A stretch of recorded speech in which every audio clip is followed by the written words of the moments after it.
There is a place on Earth where archaeologists are not allowed to dig, not because there is nothing there, but because what might be there could change everything. Beneath one of the most sacred and contested locations on the planet, there are tunnels, chambers, ancient passageways carved into bedrock thousands of years ago. Hidden rooms that have not seen light since before the birth of modern civilization. And according to some researchers, one of those chambers may contain the most sought-after artifact in human history. In our last video, we followed the Ark of the Covenant to a locked chapel in Ethiopia, where a single guardian has watched over it for 3,000 years.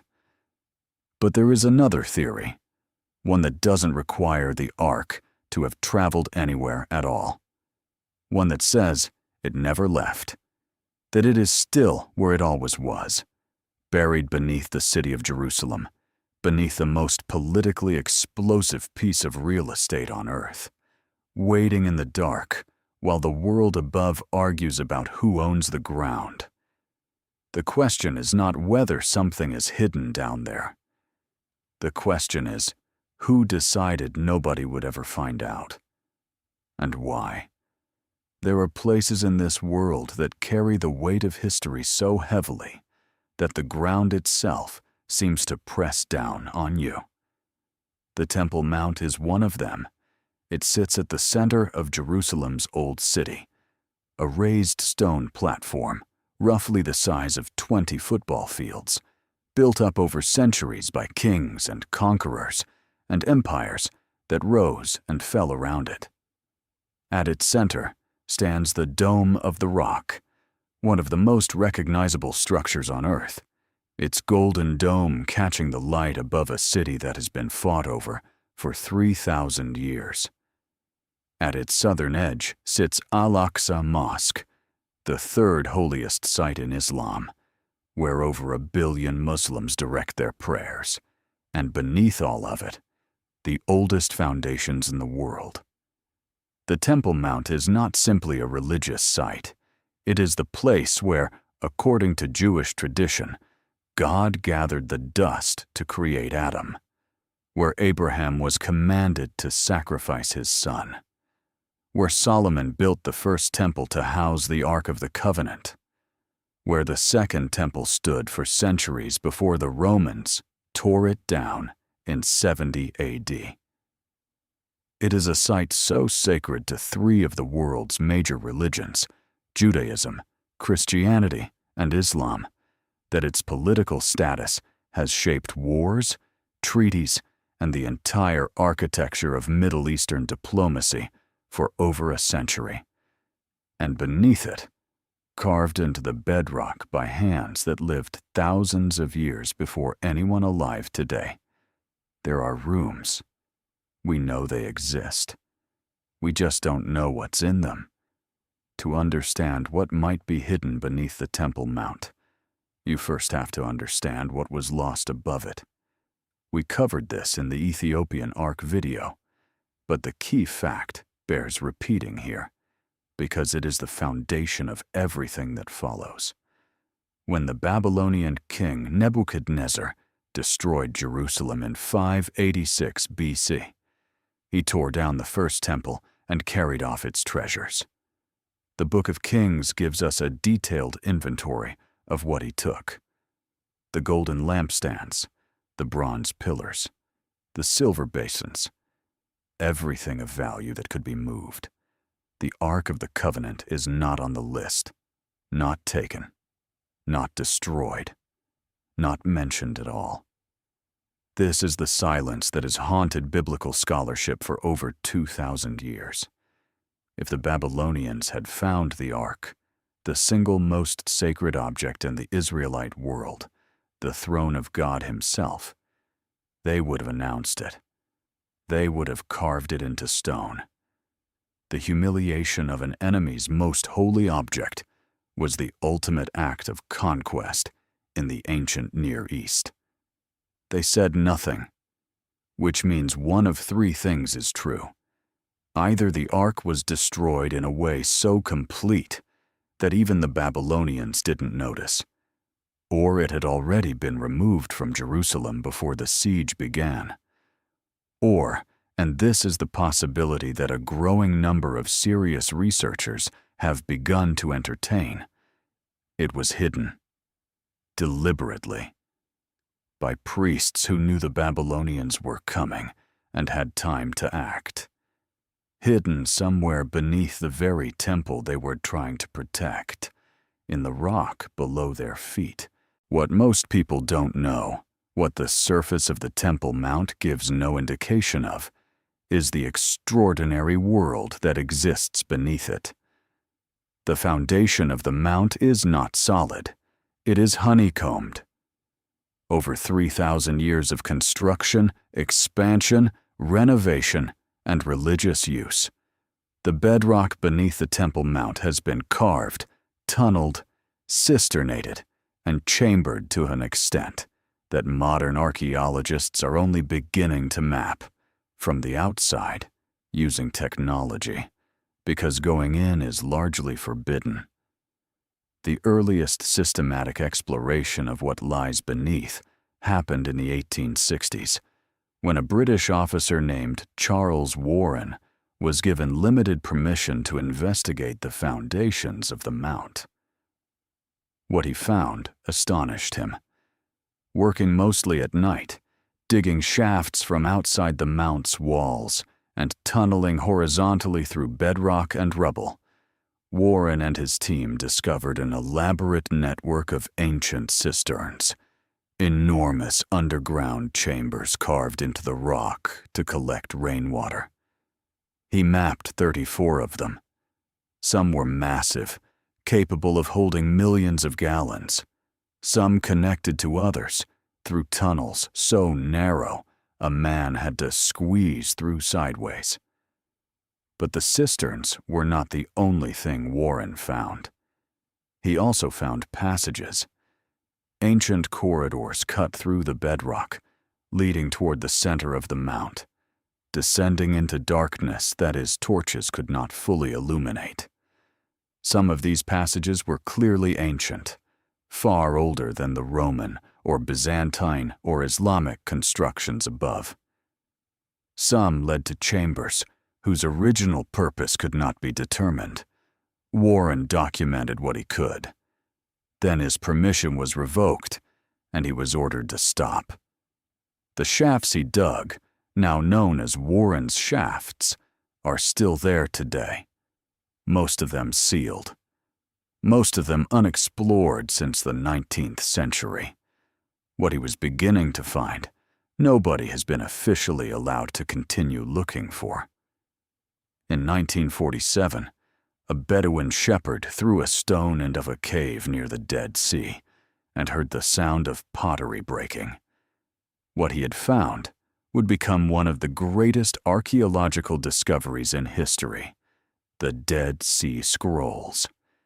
Ancient manuscripts, some over 2,000 years old, preserving texts of the Hebrew Bible and documents from a Jewish community that existed in the centuries around the time of Christ. Among those scrolls was one that stood apart from all the others. It wasn't written on animal skin like the rest. It was written on copper, a sheet of metal over a meter long, inscribed with text so unusual that scholars spent years arguing about whether to take it seriously. The copper scroll is a list of locations, 64 of them, each one describing a hidden cache of treasure, gold, silver, sacred vessels, and ritual objects, buried at specific sites around ancient Judea. The total described, if taken literally, amounts to an almost unimaginable quantity of sacred wealth. Most scholars initially dismissed it as fiction. The amounts were too large. The locations were too vague. It read, they said, like the fantasy of someone who wished such treasures existed. But then, a smaller group of researchers began looking more carefully at the text, and they noticed something. The writing style was different from the other scrolls, more matter-of-fact, less literary. It read not like religious poetry or theology, but like an inventory, like a document written by someone who actually knew where things were buried and needed to record the locations before they were forgotten. Some of the locations described in the Copper Scroll correspond to real places around Jerusalem that have since been identified archaeologically. The geography is specific in ways that pure invention rarely is. And among the 64 locations, several appear to describe hiding places beneath or near the temple itself. One entry, translated roughly, refers to a vessel concealed in a cavity beneath the eastern staircase. Another references objects hidden in a sealed chamber that can only be entered from below. The Copper Scroll has never been fully decoded. The location references use place names and measurements that no longer correspond clearly to the modern landscape. And most of the sites it describes have never been excavated, because excavating them would require digging in or around the Temple Mount. Which brings us to the question that sits at the center of everything. Why can't anyone dig? The answer is not simple. It is layered, politically, religiously, and historically, in ways that make it one of the most genuinely complex situations in modern archaeology. The Temple Mount is administered by the Jordanian Islamic Waqf, an Islamic religious trust that has controlled the site since 1967, when Israel captured East Jerusalem in the Six-Day War, but made the politically extraordinary decision to leave day-to-day administration of the Mount in Waqf hands. Israeli authorities control the perimeter and access. The Waqf controls what happens on top and inside. Archaeological excavation requires both to agree. In practice, they almost never do. The Waqf's position is theologically grounded. The Temple Mount is Haram al-Sharif, the noble sanctuary, and the idea of foreign archaeologists digging beneath it is seen as a direct threat to Islamic sovereignty over one of the holiest sites in the Muslim world. Any excavation, however carefully framed, carries the risk of becoming a political act or being perceived as one.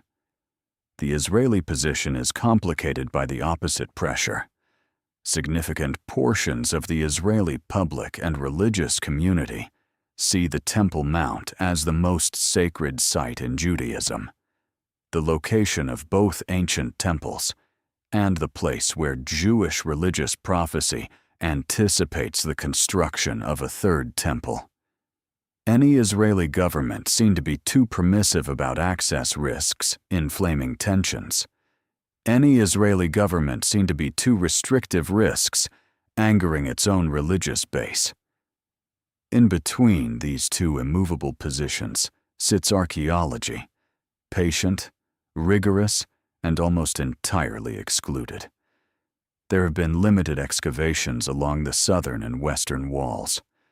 The Western Wall tunnels, excavated through decades of painstaking work, have revealed extraordinary Roman and Herodian architecture buried beneath the modern city. These tunnels now run for hundreds of meters beneath the streets of Jerusalem, passing along the foundations of the ancient temple platform. But they don't go under the mount itself. They stop at the wall, because what might be on the other side of that wall is a question too dangerous to officially ask.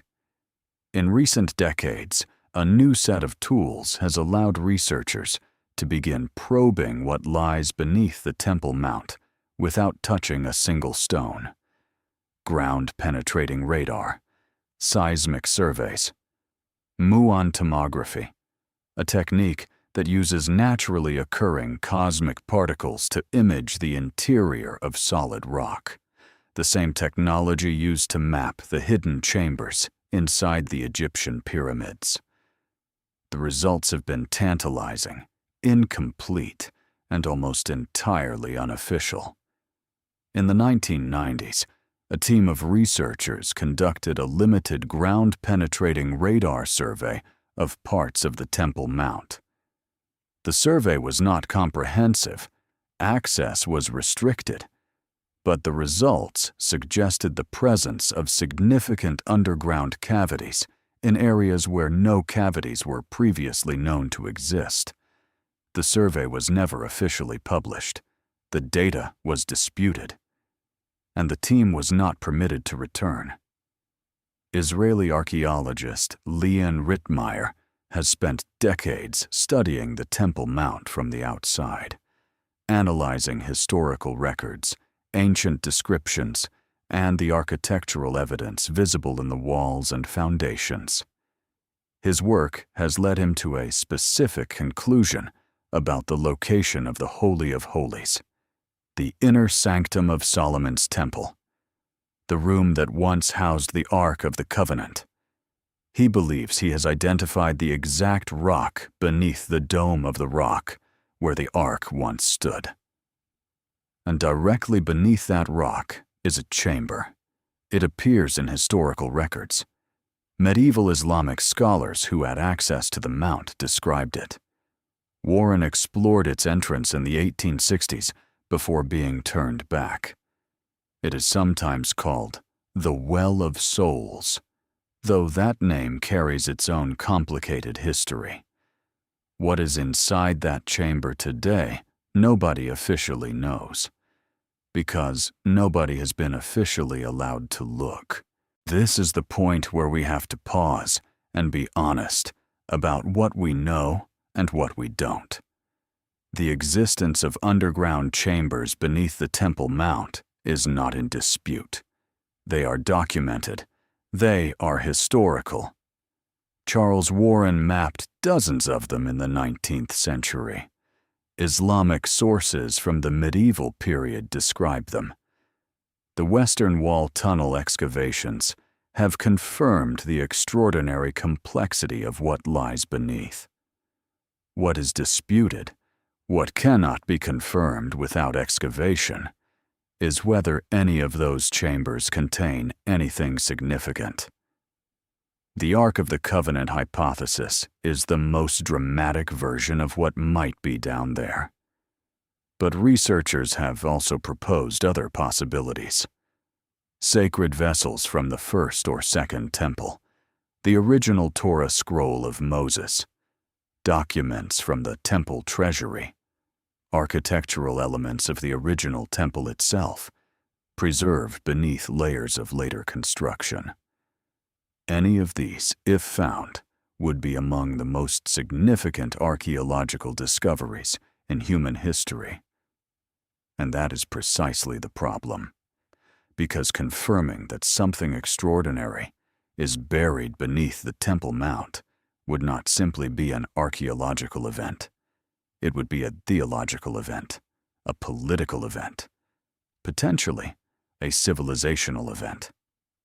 For Jewish tradition, the recovery of temple artifacts, and especially the Ark, is connected to prophecies about the end of days and the rebuilding of the Third Temple on the exact site where the Dome of the Rock currently stands. This is not fringe theology. It is mainstream Jewish religious belief held by millions of people. For Islam, the suggestion that excavations beneath the Temple Mount might be used to justify claims over Haram al-Sharif is an existential threat to one of the faith's most sacred sites. Any hint that archaeological findings could be weaponized politically triggers immediate and intense opposition.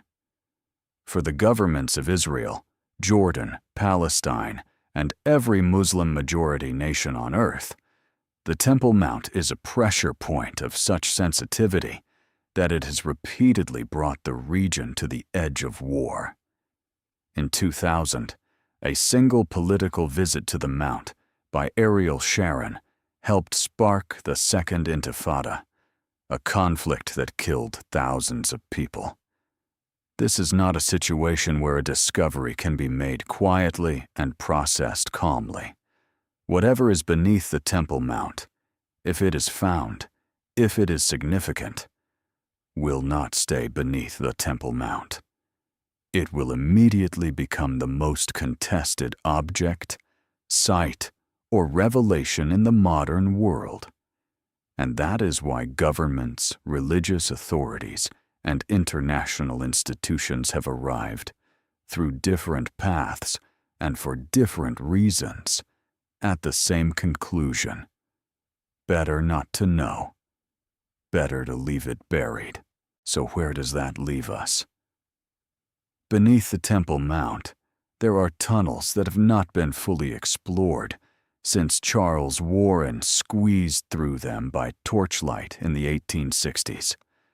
There are chambers that medieval scholars described and modern access rules have sealed off.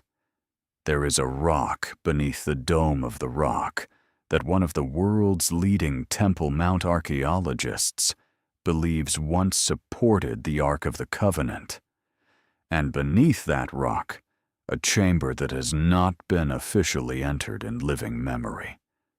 There is a copper scroll, an ancient document written in a style more consistent with an actual inventory than with religious fiction, that describes 64 hidden caches of sacred treasure, several of which appear to reference locations at or near the temple itself. There is a silence in the Babylonian historical record so complete and so unusual that it has never been satisfactorily explained. The most meticulously documented empire of the ancient world conquered the most sacred site in the Israelite world and left no record of what they found inside the Holy of Holies. And there is a political and religious situation so volatile that the question of what lies beneath this mountain cannot be answered without the risk of tearing the world apart. Maybe the chambers are empty. Maybe everything valuable was taken 2,500 years ago, or destroyed, or decayed into dust long before Warren lit his first torch. Maybe the Ark is in Ethiopia, watched over by a guardian monk who will never leave his post. Maybe it was carried to Egypt, or Rome, or Babylon, or somewhere else entirely. And the silence in the record is simply the silence of a civilization too devastated to document its own loss. Or maybe, right now, beneath millions of tons of ancient stone, beneath one of the most sacred and contested places on Earth, in a sealed chamber that no living person has officially entered, something is waiting. We know the tunnels exist. We know the chambers exist. We know people built them and used them and sealed them. And we know almost nothing else, until someone is finally allowed to look. The secret beneath the Temple Mount remains exactly where it has always been, buried in the dark, waiting